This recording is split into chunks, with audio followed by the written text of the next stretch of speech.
మిత్రులందరికీ శుభోదయం. తెలుగు సాహిత్యంలో శతక పద్యానికి ఉన్నటువంటి ప్రాముఖ్యత మనందరికీ తెలిసిందే. అందులో భాగంగా ఈరోజు మనం సుమతీ శతకంలోని 17వ పద్యము, దాని యొక్క భావము తెలుసుకుందాం.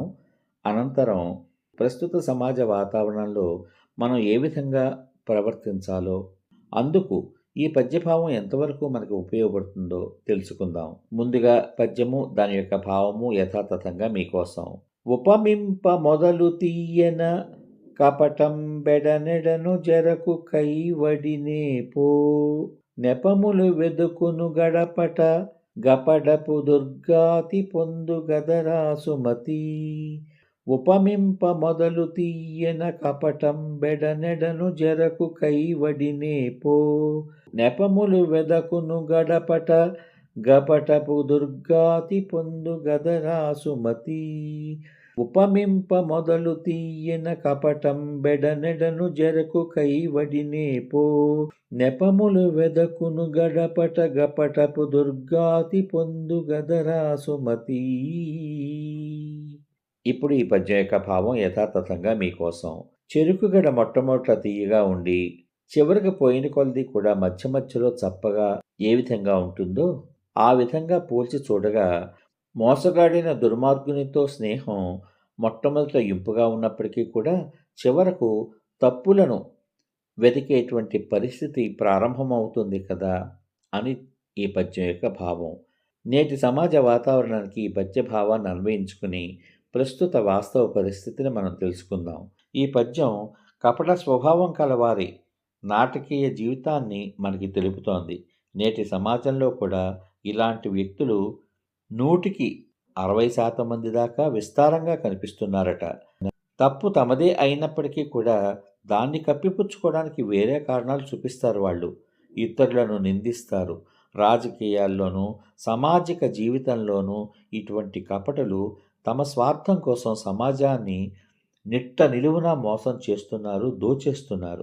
ఈ పద్యం మనకి బోధించేటువంటి సూత్రం ఏమిటంటే, ఏ మనిషికైనా సరే మాటల్లో మాధుర్యం కంటే మనసులో మంచితనము ముఖ్యము.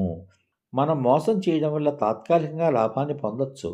కానీ ఆ మోసం ఏనాడు బయటపడితే ఆనాడు తీవ్రమైన అవమానాన్ని 10 మందిలోనూ మిగులుస్తుంది.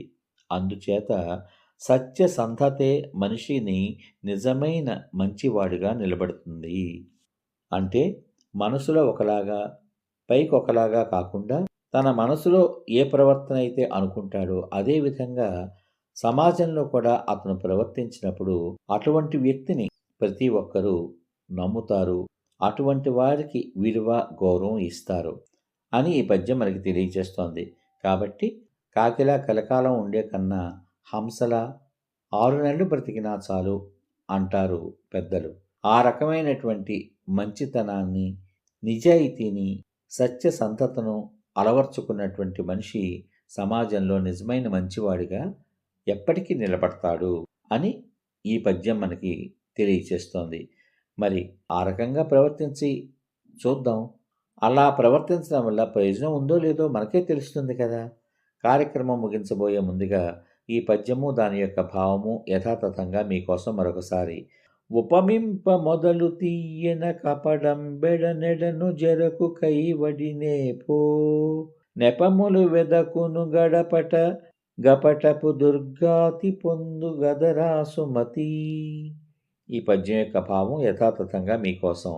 చెరుకుగడ మొట్టమొదట తీయగానే ఉండి చివరికి పోయిన కొలది కూడా మధ్య మధ్యలో చప్పగా ఏ విధంగా ఉంటుందో అదే విధంగా పోల్చి చూడగా మోసగాడైన దుర్మార్గుని యొక్క స్నేహం మొట్టమొదట ఎంతో ఇంపుగా, ఎంతో చక్కగా ఉన్నప్పటికీ కూడా చివరికి ఆ స్నేహంలో తప్పులు వెతకడం అనేటువంటిది ప్రారంభమవుతుంది అని ఈ పద్యం యొక్క భావం.